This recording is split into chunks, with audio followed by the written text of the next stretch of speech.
Haleluya, haleluya. Shalom Bapak Ibu Saudara. Mari kita terima firman Allah dan merenungkannya. Kita melihat dalam 1 Timotius pasal 1 ayat 15 sampai dengan 18. Begini firman Tuhan. Engkau tahu bahwa semua mereka yang di daerah Asia kecil berpaling daripadaku, termasuk Figelus dan Hermogenes. Tuhan kiranya mengaruniakan rahmat-Nya kepada keluarga Onesiforus yang telah berulang-ulang menyegarkan hatiku. Ia tidak malu menjumpai aku di dalam penjara. Ketika di Roma, ia berusaha mencari aku dan sudah juga menemui aku. Kiranya Tuhan menunjukkan rahmat-Nya kepadanya pada harinya.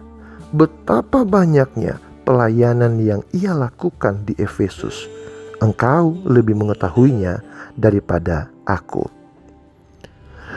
Saudara, suatu kali ada dua orang pengelana yang sedang melintasi tengah sebuah hutan. Waktu mereka sedang berjalan bersama-sama, di tengah hutan tersebut tiba-tiba muncul seekor beruang. Ketika beruang itu muncul, pengelana pertama, katakan saja namanya A, menjadi sangat takut. Ia meninggalkan temannya dan naik ke atas pohon. Pengelana B tidak bisa kemana-mana. Tiba-tiba ia teringat bahwa beruang tidak suka dengan makhluk mati. Oleh karena itu saat beruang mendekat, ia pura-pura jatuh ke tanah dan pura-pura mati. Ketika beruang itu mendekat, ia mengendus tubuh pengelana B dan cukup lama berada di dekat telinganya. Benar saja, tidak berapa lama beruang itu pergi karena mengira si B sudah mati. Nah, melihat beruang pergi, pengelana A turun dari pohon. Ia menghampiri B dan berkata, beruang itu bicara apa sama kamu tadi? Aku lihat ia lama seperti sedang mengatakan sesuatu di dekat telingamu." Nah, si pengelana B sambil dia membersihkan debu bajunya, dia berkata, "Tidak ada rahasia." Ia hanya menyampaikan, "Hati-hati dalam berteman.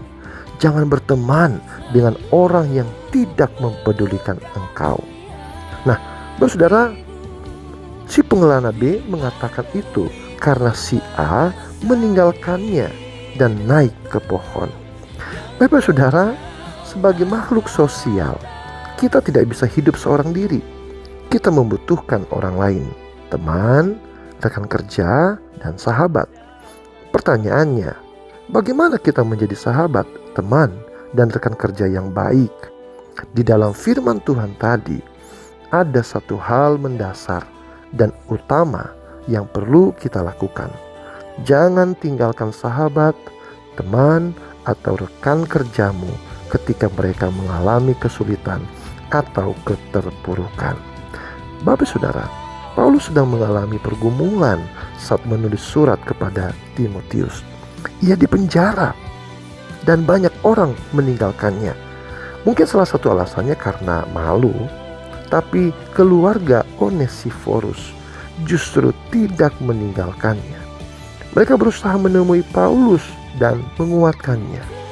Bapak saudara, biarlah kita semua menjadi teman, rekan kerja, dan sahabat yang baik. Tidak meninggalkan orang-orang di sekitar kita saat mereka terpuruk atau mengalami pergumulan.